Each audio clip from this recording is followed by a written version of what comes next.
お願いします. I hope everyone is very well tonight. Okay, I have a Shukshu for you, number 7, living calmness. In a natural state, the weight of objects is always underside. The experience of calmness in our body occurs when every part of our body is naturally underside. Calmness is a state of mind that reflects all things clearly, like the still surface of water. If there's a moon appears. If there's a flying bird appears. Calmness is our original and natural state. If we can understand this, we can experience true living calmness. I thought that was appropriate for our subject tonight, which is Toi Sensei's saying, when you are one with the universe, you can know universal wisdom. Sayaka, could you read that in Japanese, please?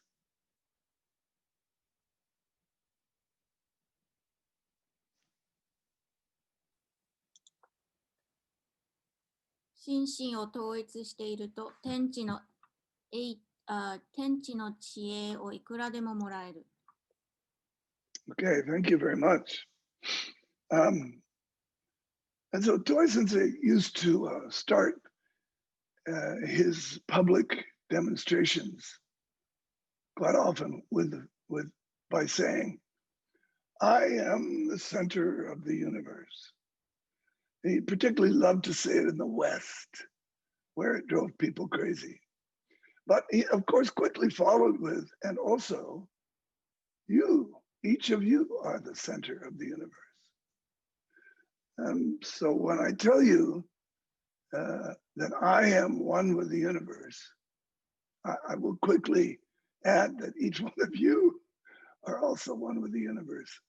Of course, you know this because it's our birthright. Toi Sensei says here, when you are one with the universe, you can know universal wisdom. Well, you are one with the universe. He doesn't say you know universal wisdom. He says you can know universal wisdom. So it's possible. It's not probable. For most of us, we're a long way from universal wisdom as a perpetual state. In other words, we are perpetually born of the key of the universe. We are perpetually one with the universe. But because of how our conditioning has happened in our subconscious mind, we're basically blind to being one with the universe. We're not experiencing it all the time. Now, for each one of you, probably there have been moments, I have no doubt, when each of you have had a moment of being one with the universe, recognizing that oneness, and it comes up in you, and so you had a moment of universal wisdom.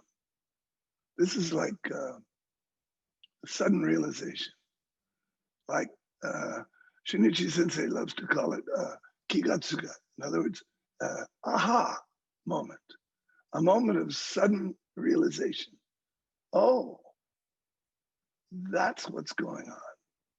So as you can maybe see, there's levels and levels to this. When you just get, and somebody tells you a joke, and you get the joke, that's universal wisdom. Well, that's wisdom. Might not be universal, but pretty universal because everybody in the room gets it. Toi Sensei was interesting. He always was looking for the principle or even the truth, he might say, that is universal, that everyone can agree to. It's very difficult because we have so many cultures in this world that are so different. And we have so many different ways of perceiving And well, so many different ways of requiring that the culture requires, or the society we live in requires, that we perceive things in a certain way. And if we don't see them that way, then there's something wrong with us. So Toy Sensei was always looking for that which transcended that cultural requirement. I mean, a good example is the golden rule. We always, I think every human being understands that that's good advice, to always treat others the way you would like to be treated. Don't you think so? That pretty much everybody in the world would say that. Even well, so those are the kind of things that Toy Sensei was always looking for. And so this pleased him no end, to say that everyone is the center of the universe, because no one can say, not me. First, you have to look. And if you can't see, then you can't say. Same thing with universal wisdom. I'm gonna I wrote down, I guess I probably got these from training with Suzuki Sensei and Toy Sensei through the years.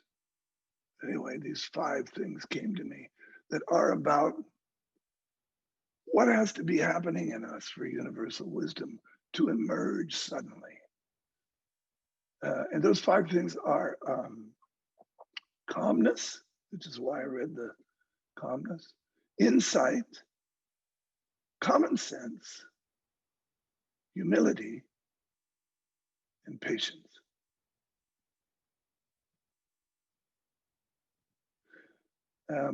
I'll go into those maybe a little bit more later on. I think I'd like to do some key breathing now.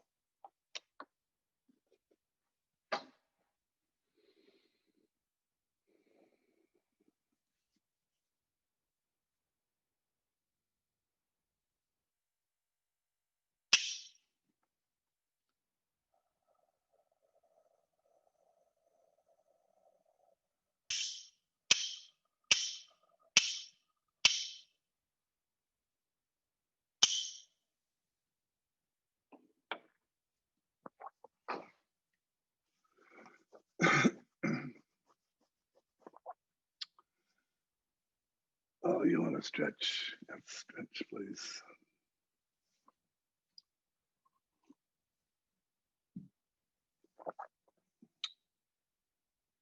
So Toy Sensei says, we must be one with the universe to discover universal wisdom. So then that means wisdom is not some kind of an esoteric add-on, something to be gained or something to be learned, like knowledge, but something innate, like intelligence. It's something we're born with. It's something to be discovered. And as I mentioned, there are things that stand in the way that make it difficult for us. Assumptions, expectations. You know, when we have built up a character like this, like we all have, we naturally have certain kind of expectations when we sit in meditation. For instance, we've read books, we've talked to other people, our friends, we've talked to teachers, we've heard all about it. So we kind of think we're just waiting around for it to happen.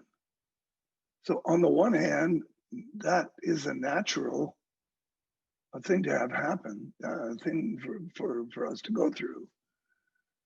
But on the other hand, somehow expecting to come upon something in the future may be pushing that away, because it's always out there in the future, like a goal, right? That's an expectation, is like a goal or an assumption that it will happen. This is like something that's going to happen in the future. But instead, and these words that I gave you, I'll go through them, I think give us a lot of hints about the nature of it, of experiencing being one with the universe. And so experiencing something that might be called universal wisdom. Calmness is the first one, yeah. So when we're sitting, we already know if we just listen, close our eyes and listen very carefully,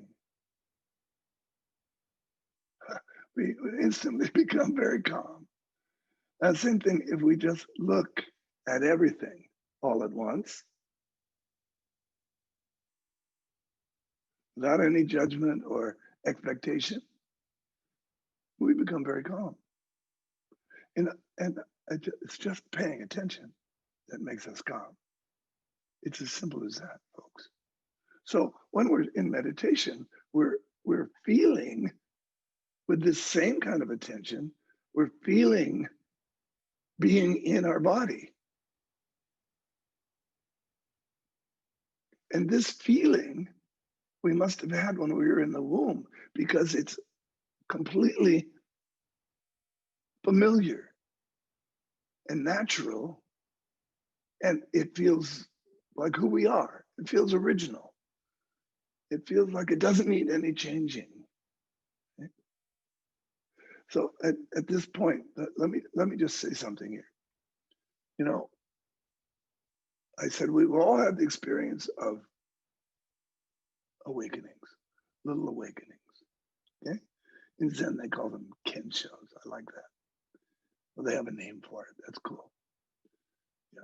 In the West, we don't have any name for this. We just say, oh, something like, aha, I got it. But if you want to talk about some realization that is closest to our original condition, then this is what they call Kensho. It's like mind stops at that moment.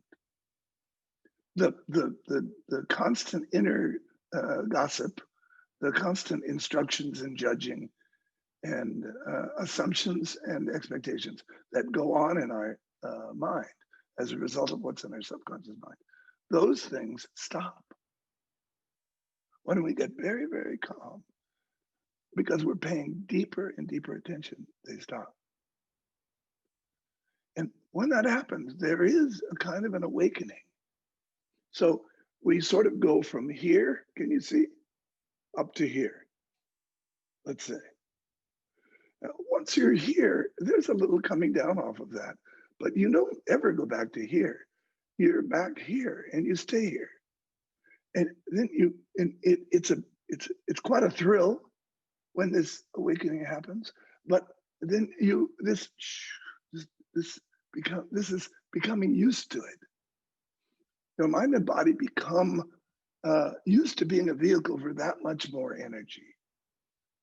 Now we could say that much more of our original condition, that much more universal wisdom is available. Okay, and this whole ladder continues through our life like this. Every time there's an awakening, there's a movement to more clarity, and then there's learning to live in that. So that it's really true that as you become older, if you're practicing all the time, it doesn't automatically happen because you get older, but if through the years of your practicing, and if your practicing is more intense, then it's sooner, and if it's less intense, then it's later or not at all. But as you're practicing, you become used to living closer and closer and closer to this universal condition. Joyce is calling one with the universe, or wisdom, universal wisdom. So it's not knowing something. There's nothing to learn. It's just getting peeks at and then learning to live in the presence of our original condition. So as these things are happening, characteristics I want to just suggest that come up and that serve to make it more likely for us to awaken to our original condition, calmness was the first one. Calmness is just resting in this condition very deeply with all of our attention.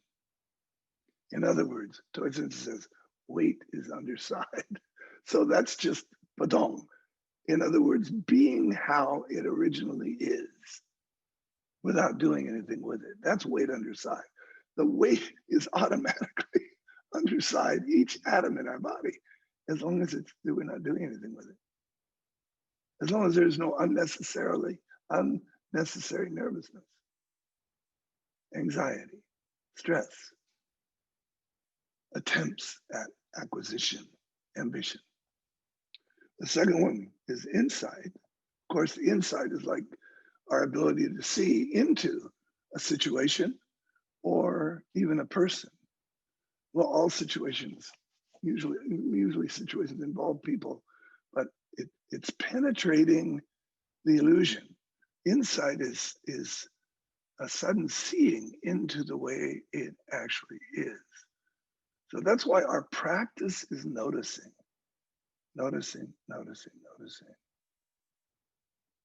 So when true noticing is happening, we could call this insight. That's really seeing what's going on, what is arising in us, and what's going on outside of us, arising outside. And it's quite often, as you know, unpleasant. Something arising outside of us that we don't agree with. We don't like that. And yet that's the one that's most likely to awaken us. Because when we don't like something, it means that there's something that we're not seeing about ourselves. And if we can accept ourselves, like, well, we'll get into that when we get to humility. But, arrogance, I guess I could pick anything, but I have a lot of arrogance. I've been a very arrogant person in my life.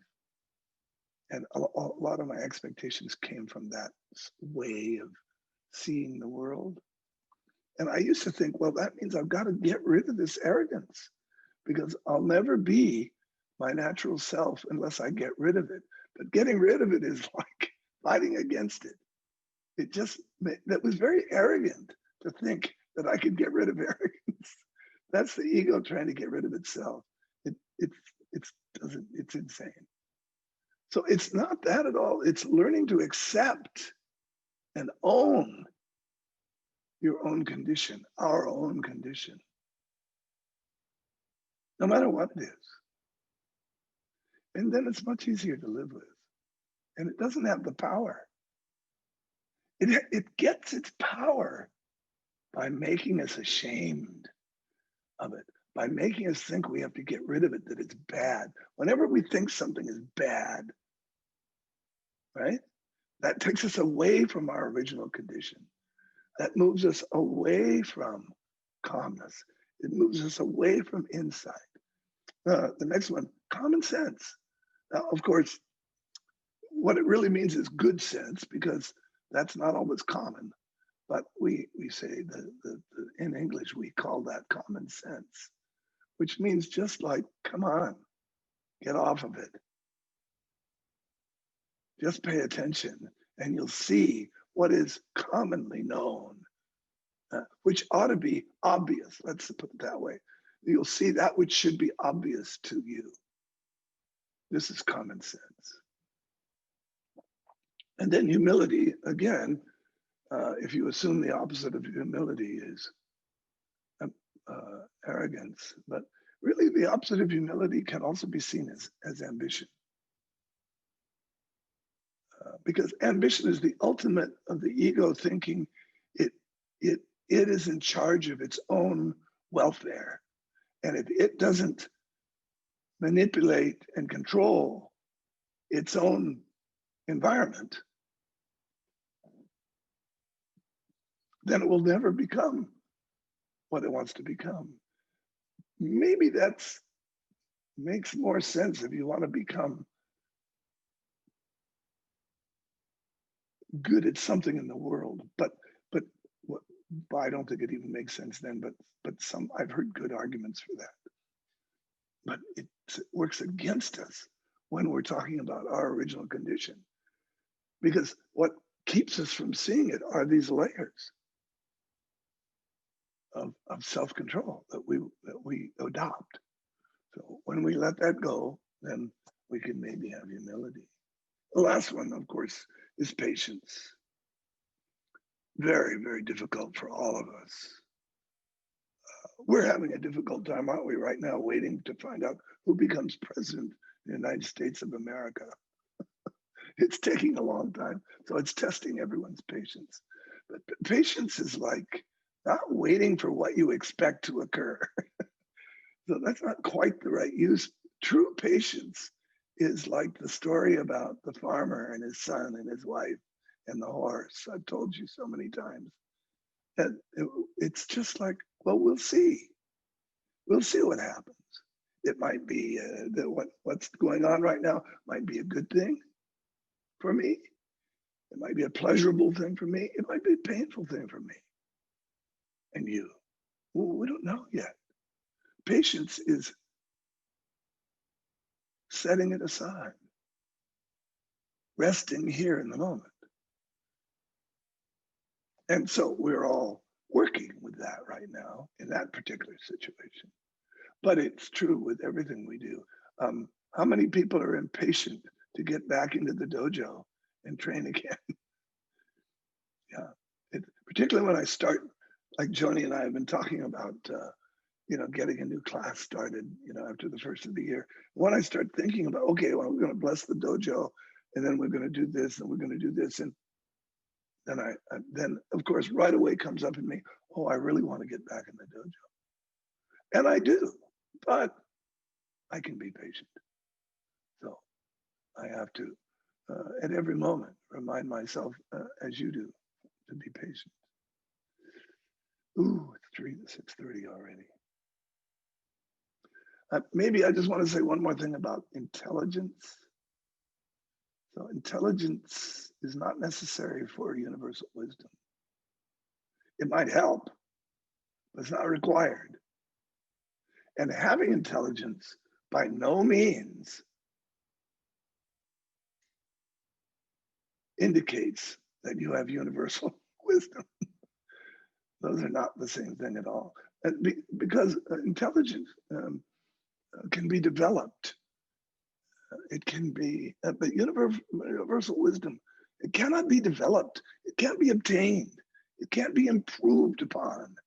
It is an original condition. It is the original condition of our original condition, being one with the universe. That's why he says it that way. Okay, so John Hara is your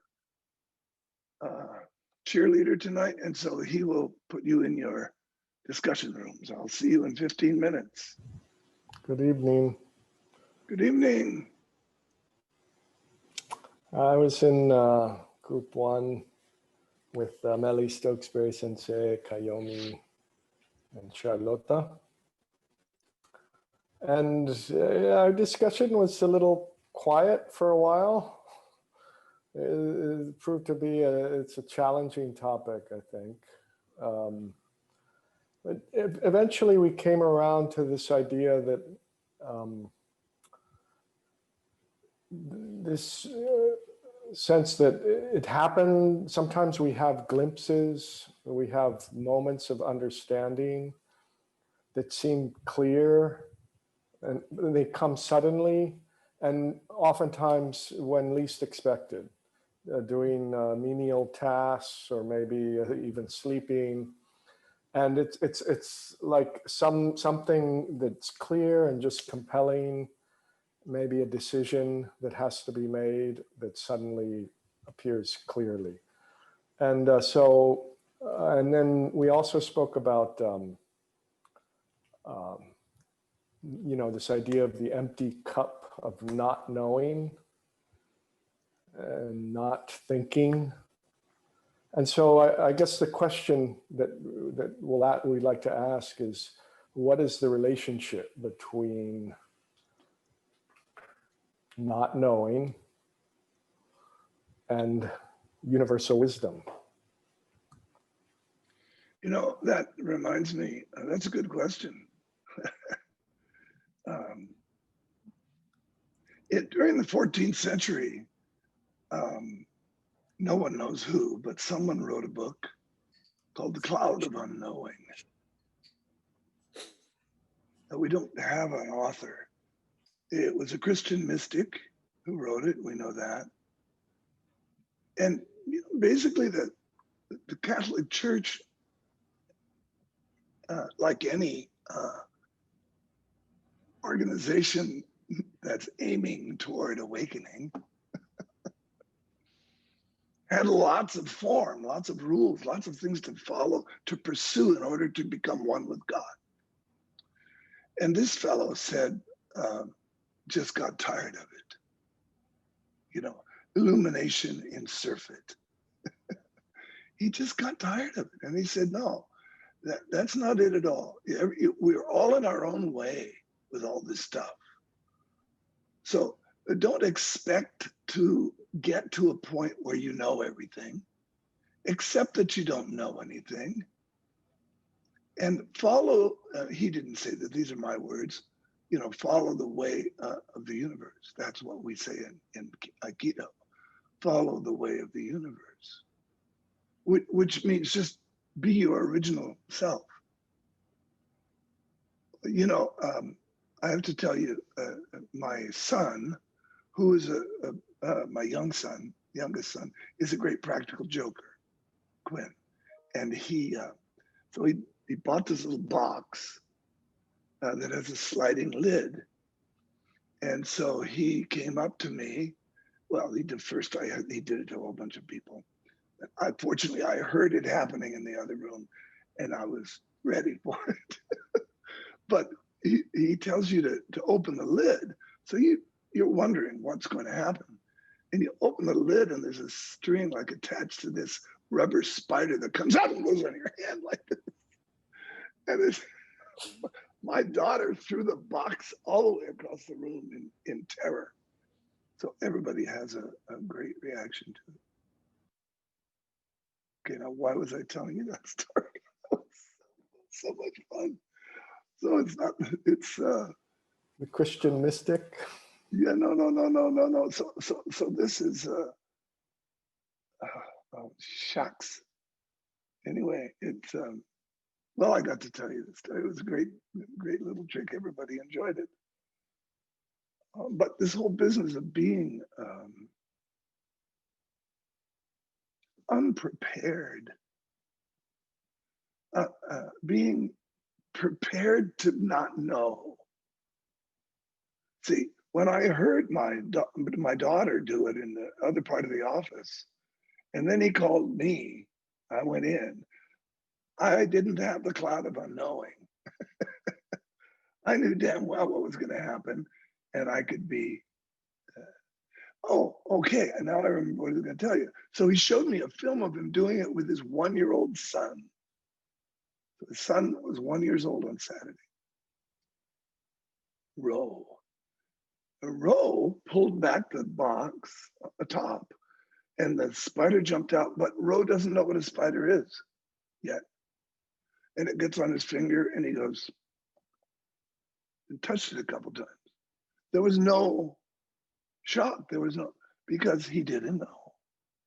And so when I saw that, I thought, so I knew, and that's how I didn't become surprised. But he didn't even know, he was innocent of the whole deal. So he didn't get surprised. So you're surprised when you're not innocent. And you think you know, or you don't know, but you know. And you're very suspicious when he gives you that box. What he does is he tells his friends, he's got his video camera. Of course, he's gonna make a video of you when you do it, and he shows it to his friends and tells them, I got you a present. takes a picture of them. Anyway, I guess that's enough about that. All right, so yeah, cloud of unknowing. So following the way of the universe, we have to be innocent. We have to recapture our innocence, right? So, and you can't just forget the negative. So what Toy Sensei says is we concentrate on the positive. So we put plus in our subconscious mind. So that, and to my way of understanding what I explained to you about going up and leveling off and going up and leveling off and going up and leveling off, that's what Toy Sensei is talking about. That's the way I experienced it so far in this life is it gets more and more and more and more positive. But you don't have to fight off the evil. You don't have to go against anything. It automatically, like my first teacher once told me, that the whore of Babylon can become the chaste virgin once again. That's us he's talking about, not somebody else. So that's what that's about. Thank you. I hope I didn't take too much time with my story about the box. Okay, next. Hello, Sensei. Oh, hello.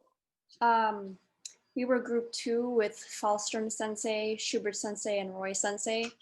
Okay. You mentioned earlier about how Tohei Sensei, about like transcending society and culture with like an idea that everyone can agree to or that no one can disagree with, and how Tohei Sensei was looking for those things.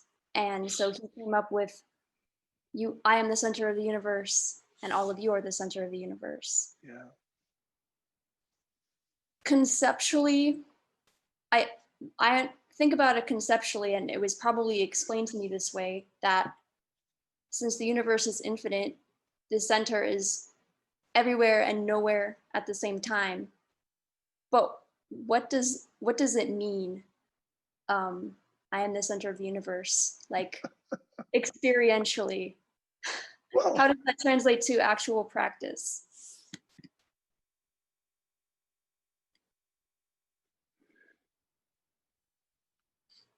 as long as we're in a body, we live in a place of time and space, dimensions to it. It's measurable. I'm over here in Maui and you're over there in Seattle. We know this. We live in a world like this. So we think of this, he's suggesting, think of this as the center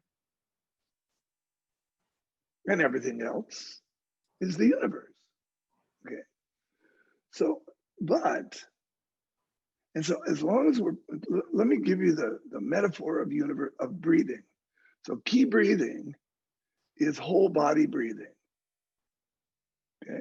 So that's just the body and mind breathing itself in and out, in and out, in and out, filling up, empty, fill up, empty. But universal breathing, you're the center and you breathe out through the whole universe. And then when you breathe in, you take the whole universe into your one point, right? Universal breathing. But there's one more stage after that.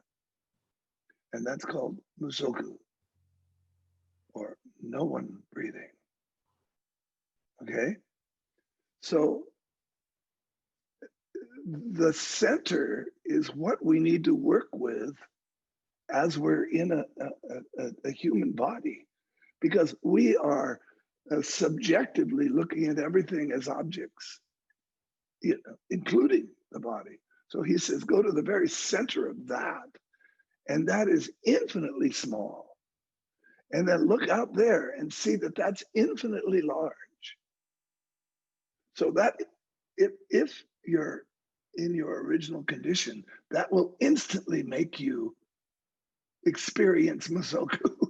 That will instantly make you see, oh, it's all infinite. So there's the kind of explanation you're looking for there. I'm not sure I'm giving it to you. It's when we talk about being the center of the universe, it's actually a very relative thing, isn't it? I think that's what I'm trying to get across. It doesn't last forever. But as long as we're in this body, in this dimensional space, we experience it all the time. Okay? Thank you, Sensei. Okay, sure. Okay, next, please. Good evening, Sensei. Good Good morning, evening. everyone. Group 3 was Sterling Sensei. I'm not sure who is Sensei and who's not, but Joel Perez, It's okay. It's okay. Sally Worcester, and myself. I think our question was close to the question of Group 1.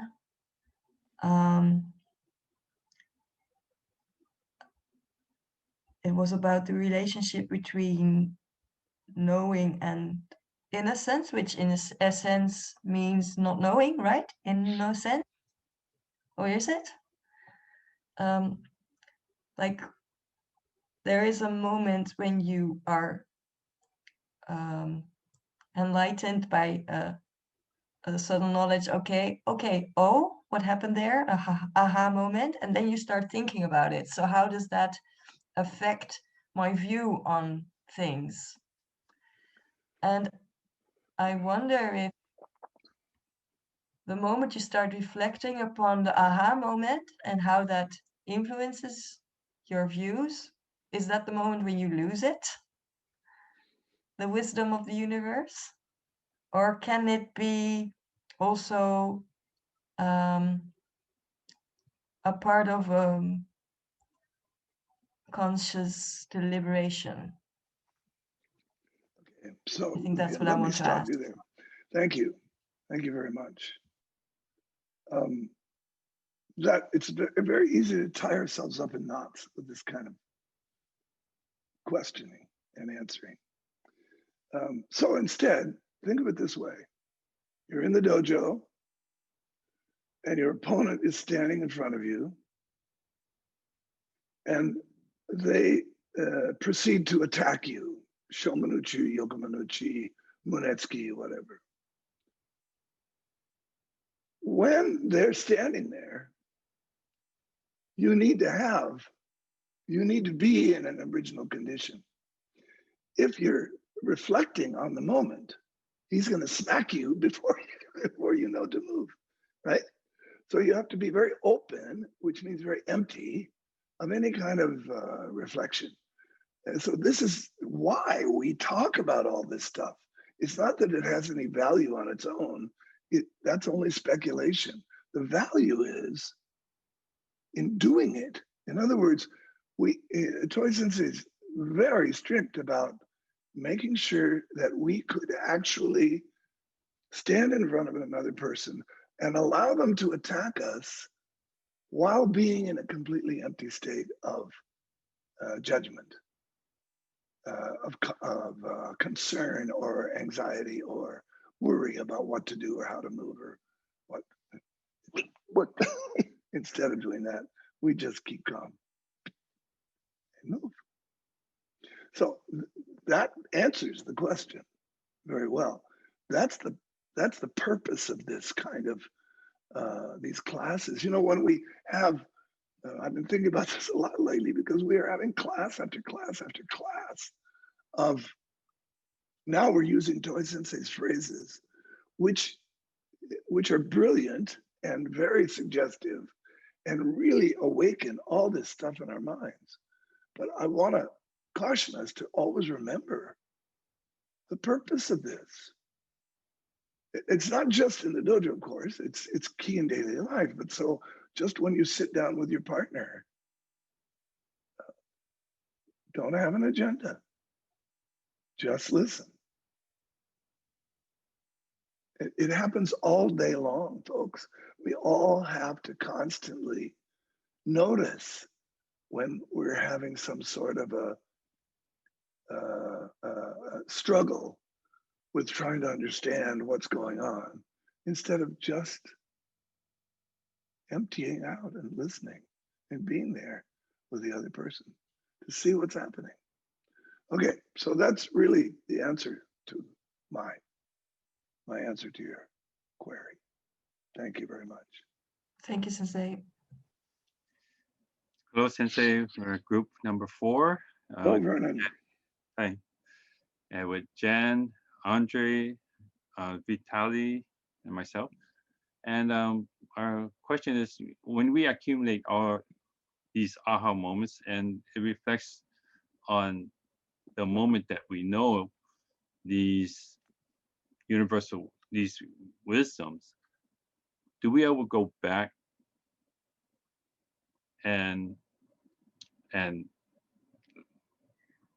create not knowing that we're in that moment or the aha moment? Can we miss that mark of that aha moment when we're in our practice?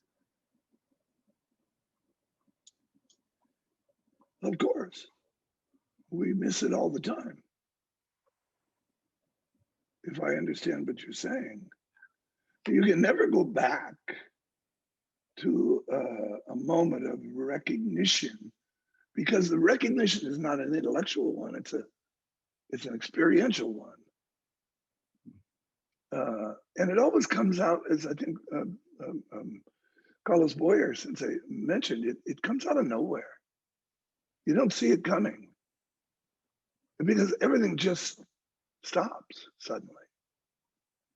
One time I was cutting. So, okay, so I can tell you this story, which just takes a moment. I can tell you about this one moment. One of the first times I had one of these moments, I was just chopping vegetables and someone knocked on my front door of a little apartment. I was in New York City, and everything dropped. All the anxiety, all the tension, all the, all of that just fell away suddenly. And there was nothing left. And why? I don't know. I mean, why did that happen at that moment? I don't know.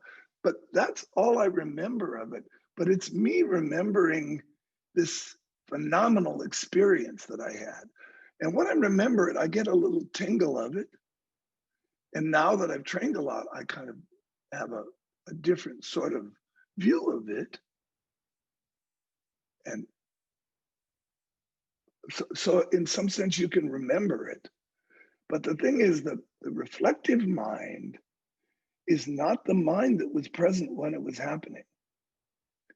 For everything to drop away, there's no speculative mind there at present. You do have awareness, so there is a memory, there's a recording, so there's a memory. But it's not the same as the thing happening, right? So you can never go there again. And because you notice that every time one of these things happens, it comes out of nowhere. There was no, you didn't create it, you didn't make it happen. If you think you made it happen, you didn't, it's a mistake. Once you get into that, then you realize all of this practice we're doing is making ourselves available for this accident to happen. We're just making ourselves available. And in the process of doing that, we practice these 5 things I mentioned. You know, we practice calmness and insight and common sense and humility and patience. We practice being opening. So how do we do that? We meditate more. We sit and allow ourselves to be completely, infinitely open. You can start with an outward and inward, but ultimately it's just infinitely open everywhere. That's our practice. And it's very practical because it's the thing that prepares us and allows us to be in a position where if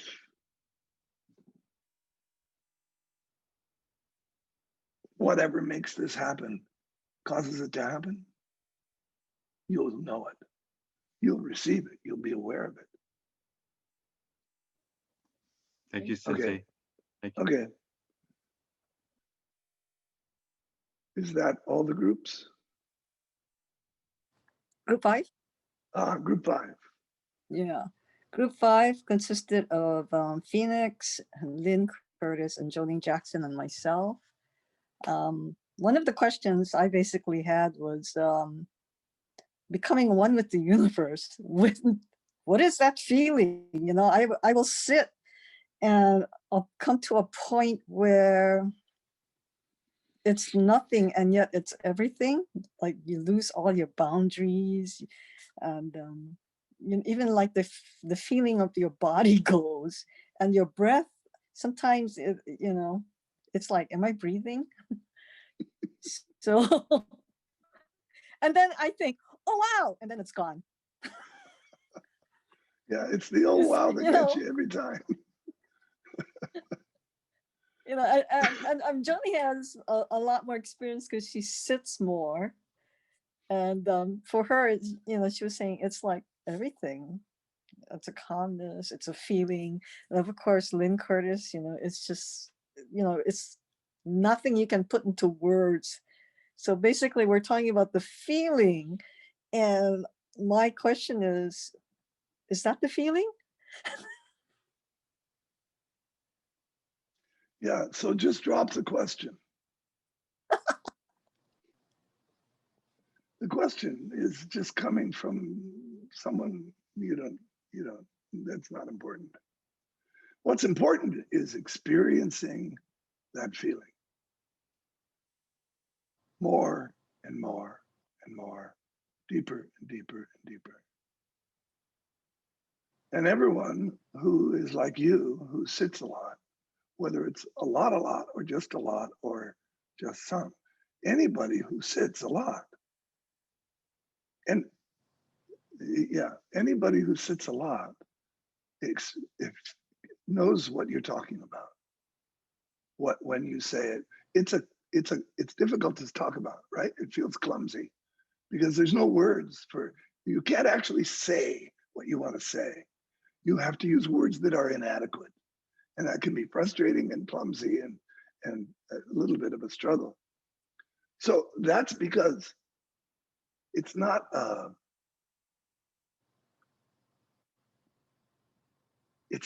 thing. You can't get any money for it. You can't sell it. You can't use it for anything, except it's the very center of everything. Isn't that amazing? And Yes. what you think about what we spend our lives pursuing, when this is just right here in our very center, it's what we're made of. All we have to do is sit down and shut up, and we're home free. So, and of course, we have to learn how to be with people in a way that we don't lose track of this, that we don't give it up.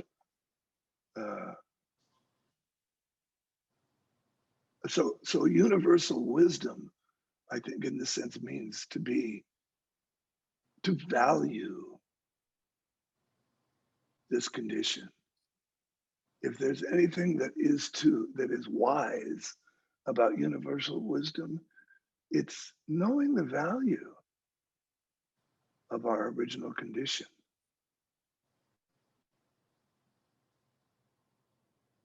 And then everything can be in its own place. Everything is okay, but always this original condition wants to be felt, wants to be experienced.